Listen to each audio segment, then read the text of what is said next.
ओम नमः शिवाय।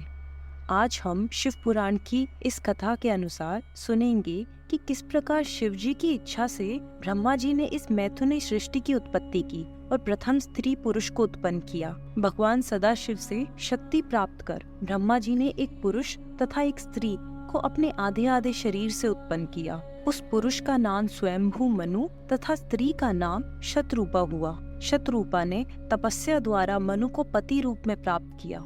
फिर वो दोनों ब्रह्मा जी के पास आकर बोले, हे पिता, आप हमें कुछ आज्ञा दीजिए। तब ब्रह्मा जी ने अत्यंत प्रसन्न होकर उन्हें आज्ञा दी कि तुम सर्वप्रथम भगवान सदाशिव का पूजन करो, तदुपरांत उनसे आज्ञा पाकर सृष्टि उत्पन्न करने का कार्य करो। ब्रह्मा जी की आज्ञा स्वीकार कर उन्होंने ऐसी तपस्या की कि भगवान शिव ने प्रसन्न होकर उन्हें अपने दर्शन दिए और वरदान मांगने को कहा। उस समय मनु ने उनकी स्तुति करते हुए कहा कि हे प्रभु, अपने मन की इच्छा को आपके सामने प्रकट करना मूर्खता होगी, अतः आप हमारे लिए जो उचित समझे वह करें। यह सुनकर शिव जी प्रसन्न होकर बोले, हे मनु, तुम सृष्टि को उत्पन्न करो। इस सृष्टि कार्य से तुम्हें कोई कष्ट न होगा। तुम्हें 3 प्रकार के ऋण चुकाने होंगे, जिन्हें देव ऋण, पितृ ऋण, ऋषि ऋण कहते हैं। इन तीनों ऋणों से छूटने का उपाय विद्या पढ़ना, संतान उत्पन्न करना तथा यज्ञ करना है।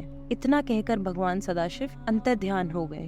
भगवान सदाशिव के इस प्रकार वरदान पाकर वे दोनों ब्रह्मा जी के पास आए और उन्हें सब वृतांत कह सुनाया। और उसे सुनकर ब्रह्मा जी ने भी उनसे कहा, तुम दोनों संतान की उत्पत्ति करो। ब्रह्मा जी की आज्ञा प्रकार वे दोनों सृष्टि उत्पन्न करने लगे।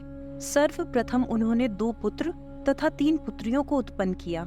उनमें से एक पुत्र प्रियव्रत नाम से प्रसिद्ध हुआ। उसने गृहस्थ आश्रम में प्रवेश कर श्रेष्ठ धर्म का पालन किया। उसकी संतान भी अत्यंत शीलवान हुई। आगे चलकर उसी वंश में भगवान श्री कृष्ण ने अवतार लिया। मनु के दूसरे पुत्र का नाम उत्तानपाद था। उसके वंश में ध्रुव के समान योगी भक्त का जन्म हुआ। मनु की पहली पुत्री का नाम अनुमति था। उसका विवाह ब्रह्मा जी के पुत्र रुचि नामक मुनि के साथ हुआ। उनके द्वारा यज्ञ और दीक्षा नामक 2 संतानों की उत्पत्ति हुई। मनु की दूसरी पुत्री का नाम देवहेतु था। उसका विवाह कर्दम मुनि के साथ हुआ और उसके गर्भ से भगवान कपिल देव ने जन्म लिया। और इसके अलावा कर्दम मुनि की 9 कन्याएं और हुई, जो ऋषियों से ब्याही गई। मुनि की तीसरी पुत्री का नाम प्रस्तुति था। उसका विवाह दक्ष से हुआ और उन दोनों से 60 कन्याएं उत्पन्न हुई। उनमें से 10 कन्याओं का विवाह दक्ष ने धर्मराज के साथ कर दिया। 27 कन्याओं का चंद्रमा तथा 13 कन्याओं का विवाह कश्यप के साथ। 4 कन्याएं तक्षरस एवं भूत, अंगिरस तथा कृशाशव को 2-2 कन्याएं ब्याह दी और उन सब से बहुत अधिक संतानों की उत्पत्ति हुई। उसके कुल में ब्रह्मा जी, विष्णु जी तथा शिव जी ने जन्म लिया। इस प्रकार 60 पुत्रियों का विवाह करने के उपरांत दक्ष ब्रह्मा जी के पास जाकर उनसे सब हाल कह सुनाया और उनसे पूछा कि अब आप मुझे क्या क्या आज्ञा देते हैं।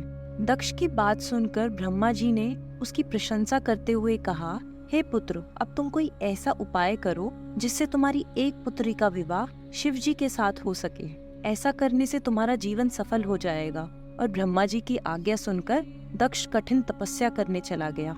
उस तपस्या के प्रभाव से आदि शक्ति जगदम्बा ने दक्ष के घर अवतार ग्रहण किया।